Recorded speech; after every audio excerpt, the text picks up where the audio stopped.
Hi, it's Schumann, the Masterful Living Coach here. It's the beginning of a new year. And at this time, you're probably going to see a lot on social media and elsewhere about New Year's resolutions and goal setting. And I too use this part of the year to create new goals, new plans for the upcoming year. I have some bad news for you though. According to studies, about 92% of all New Year's resolutions fail. And very often they fail already in the first 2 months, January and February. If you want to be different, if you want to be part of the 8% that manage to stick to their goals, then I have a few tips for you. In the post that comes with the video, you will see a link, and that link gets you to an article that I wrote in which I share everything you really need to know about goal setting, how to choose them, how to create them, and what to do if things don't go according to plan. In this video, I want to share with you a New Year's resolution that was sent to me today, and that is not very effective. And by talking about this example, hopefully this will give you ideas about what to do with your New Year's resolutions and your goals for the next year to make sure that they are effective, actionable, and that you're able to actually complete them. Let me show you the example. I'm blending it in now. This is something that was sent to me by somebody who follows me on social media, and she sent it to me because she thought it was inspiring. Let me read it out to you. I hereby declare that on December 31st, 2018, I will officially be retiring from anyone or anything that causes chaos, harm, or drama, and that consistently disturbs my inner peace, and I will no longer be willing to settle for less than I deserve. Well, I don't know what you think. I think this is quite beautiful, and it's a great intention. I just don't think it's very effective as a New Year's resolution or a goal. And I apologize here to the author of this because the guy who's written this probably didn't mean it to be used in the way that I'm talking about here now. This is why I'm not mentioning his name here. But it's still a good example to discuss what works and what doesn't work when it comes to goal setting. There are 3 reasons why I think this doesn't work well as a resolution. The first one is that it is too vague. It's not very meaningful and it's not actionable. And why am I saying this?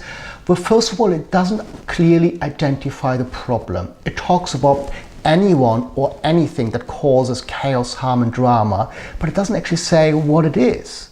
And it also doesn't say what the author needs to do to create a different outcome.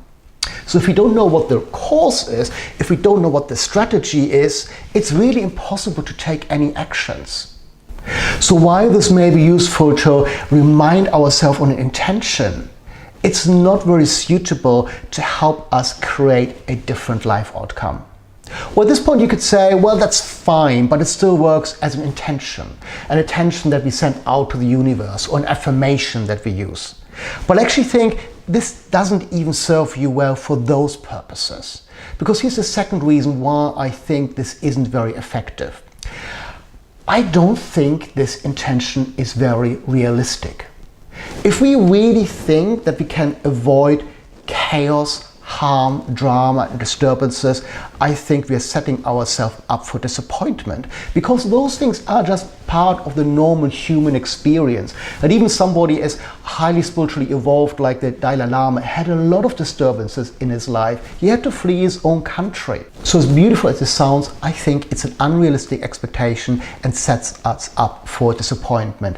Instead, I encourage my clients to self-empower themselves, to be more resilient, to deal with those disturbances and the chaos and the harm that will be part of their life.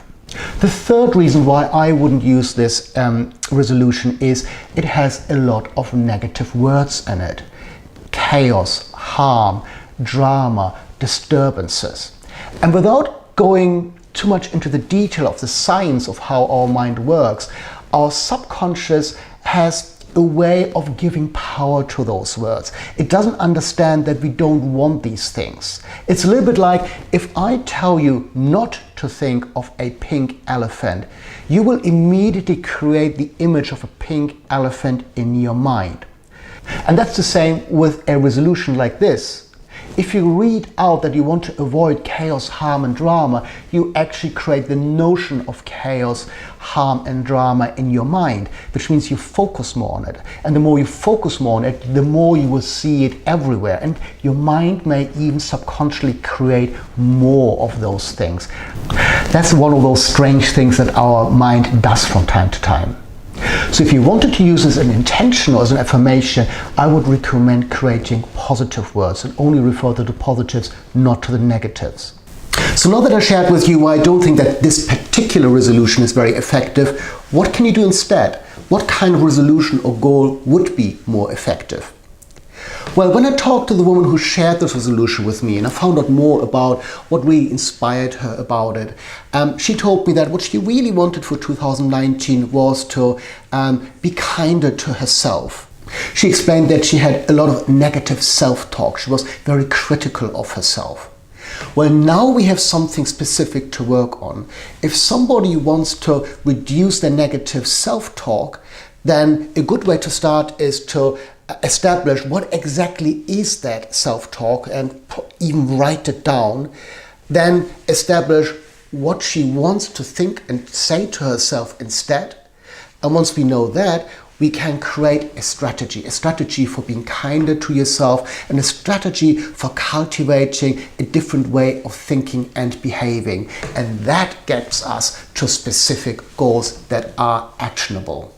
If you want to have more tips about how to create goals, how to make them effective and how to stick to them, do check out the link I mentioned. It's in the post to this video and it will lead you to my article about goal setting. It deals with everything that you really need to know about this topic, including troubleshooting if things go wrong.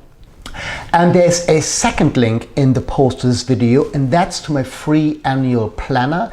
That's a template that you can use to review the past year, all the achievements, all the good things that happened, and set goals for the next year. I complete this every year as a part of a New Year's ritual. You can use it at any time of the year, but I just think New Year's Eve or New Year's Day is just a really great period of the year to do this kind of work. Whether you do it now or later, I really recommend at one point to step outside your life, look at it from a bird's eye view and check, what am I actually doing? What's working, what's not working, and where do I want to go next?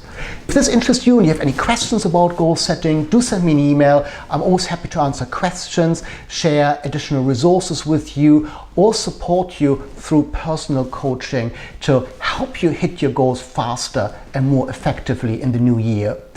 That's all for today. I hope you found this useful. I wish you an amazing start of 2019 with lots of growth, love, and success. Bye.